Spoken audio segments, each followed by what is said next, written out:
कहते हैं कुछ जगहों से मोहब्बत हो जाती है और पहाड़ उन्हीं में से एक है जहाँ से हम उतर तो जाते हैं पर लौट नहीं पाते। নমস্কার, আমি দীপমিতা। আমার ইস্ট সিকিম সিরিজের আরও একটি মিনি ব্লগে তোমাদের সকলকে স্বাগত জানাই। এই দিনটি ছিল 22 ডিসেম্বর। ভোরবেলায় চোখ খুলে বাইরে বেরোতেই দেখি কাঞ্চনজঙ্ঘা। একদম লেট না করে সরাসরি রেডি হয়ে পৌঁছে গেলাম ভিউ পয়েন্টে।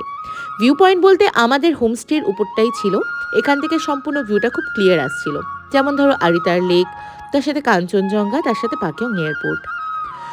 রেডি হয়ে তাড়াতাড়ি আমরা জুলুকের উদ্দেশ্যে বেরিয়ে পড়লাম, কারণ অনেকটা রাস্তা আমাদের ট্রাভেল করবার ছিল।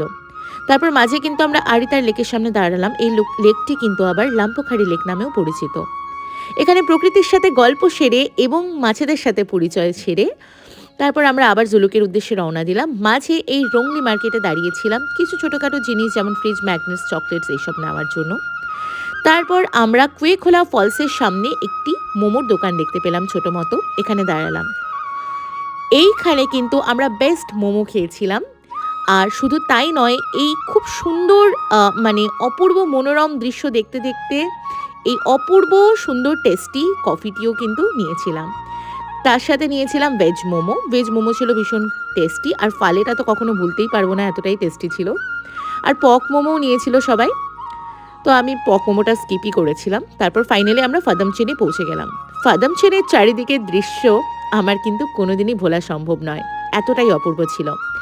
তারপর দুর্গম রাস্তা, পাইন ফরেস্ট পেরিয়ে ফাইনালি ইকো পার্কটিতে পৌঁছলাম। এখানে কিছু ভিডিও ক্লিপস নিয়ে নিলাম, আর সাথে কিছু ফটোজও কিন্তু ক্লিক করে নিলাম।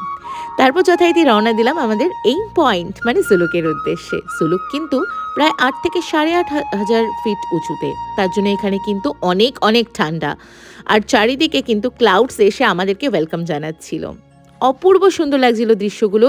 যতবার আমি ব্লগ বানাচ্ছি ততবার যেন সেই লাইভ প্রেক্ষাপটে আমি ফিরে যাচ্ছি বারবার। এই মিষ্টি বাচ্চাটির সাথে কিন্তু পরিচয় হয়ে গেল আমাদের হোমস্টের ওপরে পৌঁছতে। তারপর আমরা দেখো, এই হচ্ছে আমাদের রুম। আর আমাদের রুমে পৌঁছলে তোমার মনে হবে যেন আমরা মেঘেদের দেশে চলে এলাম। চারিদিকে মেঘ, আর মেঘেদের ভিড়ে আমরা মানুষেরা। সত্যি অপূর্ব সুন্দর একটা এক্সপিরিয়েন্স ছিল কিন্তু। যাই হোক, সেদিন সন্ধ্যাটা কোনোভাবে সবার সাথে বেশ ভালো করে একটু এনজয় করলাম। আর রাতের ডিনারে ছিল কিন্তু রুটি, আলু ভাজা, আর তার সাথে চিকেন। পাহাড়ের হোমস্টেগুলিতে কিন্তু ডিনার প্রায় একই থাকে, আর লাঞ্চও প্রায় একই থাকে। যাই হোক, আমার ব্লগগুলো কিন্তু আমি তোমাদের সাথে শেয়ার করছি, কেমন লাগছে অবশ্যই জানিও। আর আরও একটি ব্লগ আসছে তোমাদের জন্য। টাটা, ভালো থেকো সবাই।